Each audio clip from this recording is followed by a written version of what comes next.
Today I'm going to give you guys a tour of 3 different water sources I added to my small homestead this year. I am very happy with all 3 of them. They were used quite frequently and they are still being used, which is why I will be getting a heated bird bath pretty soon, because I do want to make sure that some of this water stays liquid throughout the winter, because there's a lot of critters here that still need to drink water even when it is sub-freezing outside. And here in upstate New York, it's going to be sub-freezing pretty much permanently from December through the end of March. We get a very cold temps up here. So I'm going to make sure some of these stay liquid. You're going to see right now, they're thinking about freezing. We did have a very cold night last night, but I'm going to show you guys the different water sources I added and walk you through how I did it, what it costs in total, and why anybody else can do this with their property. And it's really pretty amazing how much wildlife it has brought into the back of my barn. I always say, yes, there's the animals you're gonna farm with, like the chickens and the rabbits, but there are so many other animals, life forms, and plants that are going to co-inhabit this land that you buy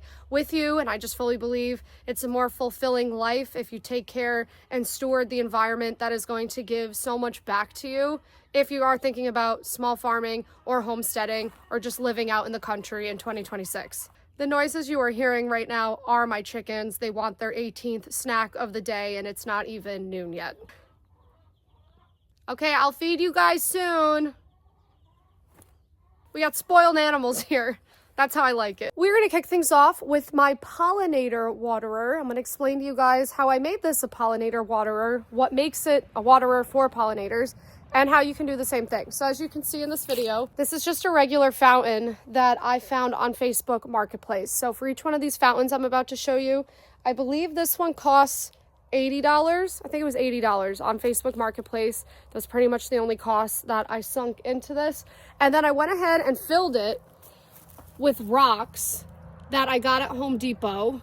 And actually, if you go to Home Depot, if you go in the back, a lot of their rock packages that come in, a lot of them will tear along the way and they'll kind of be like haphazardly taped and thrown in the corner. If you ask the staff at Home Depot if you can have the messed up bag of rocks, this bag of rocks, fancy rocks, was going to be like $15 and they gave it to me for 50 cents.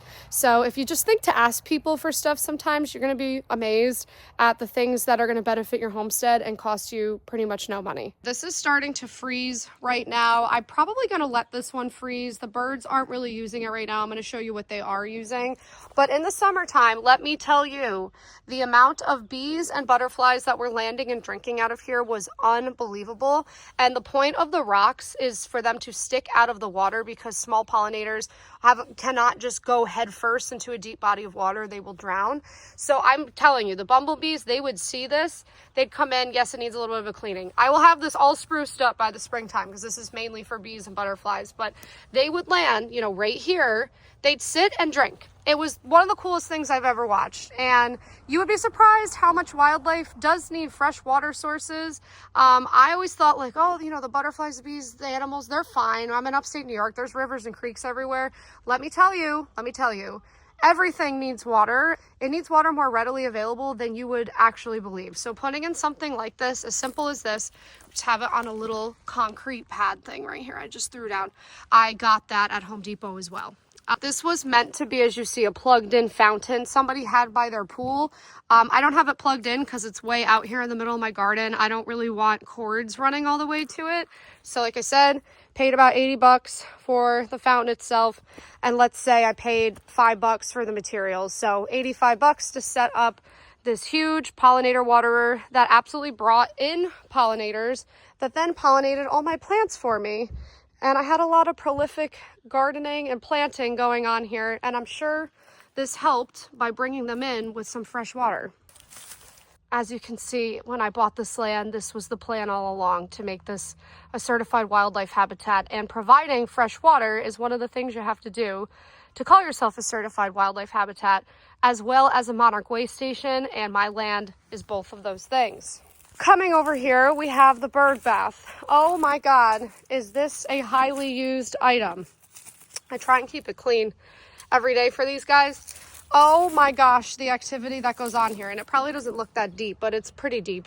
It is used. It's also used because right here we feed the birds the squirrels, the bunnies and stuff, seeds every day. And I also throw them all the seed heads from my garden, and they appreciate and love it. And I love recycling things. I don't want to like cut down all these plants, because pollinators are sleeping in them. So the stems will be left standing, but I throw new seed heads here every week, and I can just feel the gratitude from the animals here. I swear when I look up at them through the barn, I swear I can see smiles on their faces and like invisible thank yous that I have just done the easiest thing in the world for them. To make their lives more comfortable throughout the winter, I always say there are 3 billion fewer birds in North America today when compared to the 1970s, and it is simply because there is no food for them.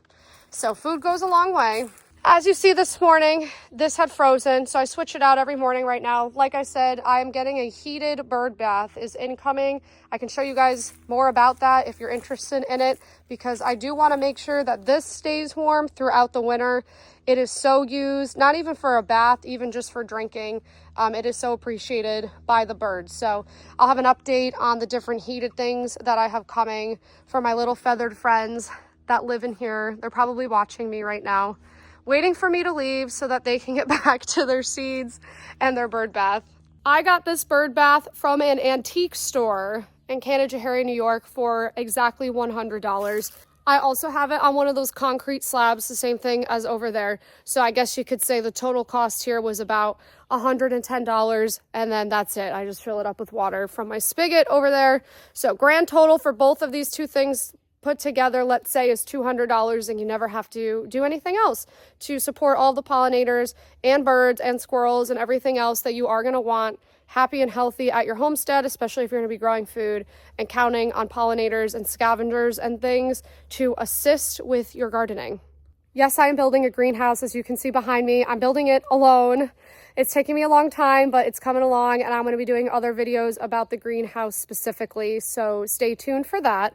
But real quick, before we shift gears into the most hotly requested water source that I have added to my property, a wildlife watering hole that we put into the ground here. Coming up next, I'm going to quickly talk to you guys about how I stay fueled with the food I need to run around and take care of all of these animals outside, which includes my garden and getting ready for the spring season, because every gardener knows, even though it's the end of fall, you're already thinking about all of the things you're going to need to do for March and April. In order to care for 6 chickens, 8 rabbits, 1 cat, and all of the wildlife outside my barn, I count on nutritious, ready-to-go meals that I can just heat up inside.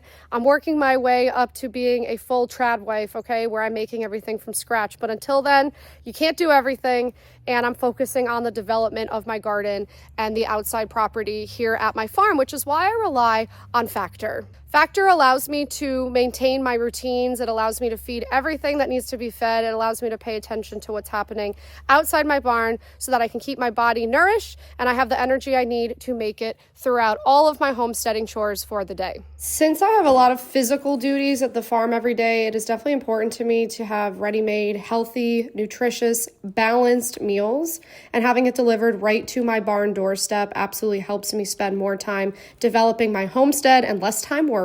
I simply throw these in the microwave for 2 to 3 minutes and I'm done. I also like that they have high protein options as well as gluten-free options because I'm trying to stay clean over here. Head to factor75.com or click the link below and use code Alexandra Fasulo FB50 to get 50% off your first Factor box plus free breakfast for 1 year. That's code Alexandra Fasulo FB50 at factor75.com to get 50% off plus free breakfast for 1 year. I have had so many people request a tour of this wildlife watering hole. I didn't really think it was anything fancy when me and my mom helped me put it in. So now I'm going to give you guys the first ever YouTube tour of my wildlife watering hole. So to start things off, I got the black tub I'm about to show you from Home Depot. I swear it was like $25. The rocks that are in it are from that same Home Depot deal where they had ripped in the bag. So the rocks were 50 cents each per bag. So let's say the rocks were $2. I splurged on some plants like willow and stuff that I put in here that are now dead because it's almost December. You don't have to do that. I do think the wildlife enjoyed the plants in there. So the plants are the most expensive part. Some of these plants like swamp milkweed and all that came to, I think, around $50. But again, you don't have to go to like a fancy native plant nursery to spruce up your wildlife watering hole because it's going to take on a life of its own. Here it is. So I dug a big hole to submerge the tank in. So as you can see, I'll show you guys, it's level, you know, with the ground. See, the digging took a couple hours, honestly. It was a little bit more of digging than I thought it would be. I went ahead and put big boulders in that corner, and I got those rocks just simply right out of my woods. So they were free. These are the rocks from Home Depot that were like $2. And these are the last of the plants that I had in here that I knew weren't going to make it until the springtime, but I just wanted to see how they did, some of my own little experiments. I always say a lot of starting a homestead and managing a homestead is conducting so many of your own experiments, because no matter what the books tell you, no matter what the experts tell you, no two soils are the same, no two properties are the same. So what works for you might be, you know, wrong in a book, but that's part of running a homestead and just kind of being your own leader with it. I am proud to say that a massive leopard spotted frog, lives back in that corner. And I read this is going to freeze. He's going to ride out the winter back there with this water at frozen temperatures. So I'm also exploring keeping part of this thawed. I do have an outlet inside the bunny shed here, so I can run power to this. Throughout the summer, I had a submerged pump in here that would pump water out and just create air bubbles and keep it circulated. It helped with the algae growth. I have that taken out now because it's almost December, but I am looking into different sources to keep this heated and available to wildlife for drinking in the winter, because I did see they do struggle to find water sources in the winter, especially up here where everything is frozen, including the rivers. Animals still need to drink water. Like, yes, there's snow sometimes, but other times it's just freezing. Also, cute little meadow voles live along the side of this black tank, and they run between here and under my bunny shed. And they are an important part of the local prairie ecosystem that I have out back here. But yeah, this is what it looks like. I mean, this was not that expensive or hard to do. Like I said, let's say the tub was almost 30 with the rocks, let's say 30. All that was free, and I splurged on some plants, you know, to bring it up to 80. And then the pump I got at Home Depot as well. The pump was less than $20. I got one of those just cheap little pumps that you throw in the corner there.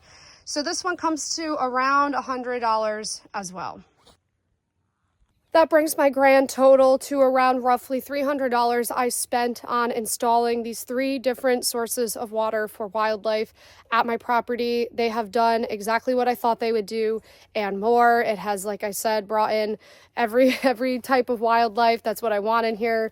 And I really do think it contributed to how prolific and happy and pollinated my plants were.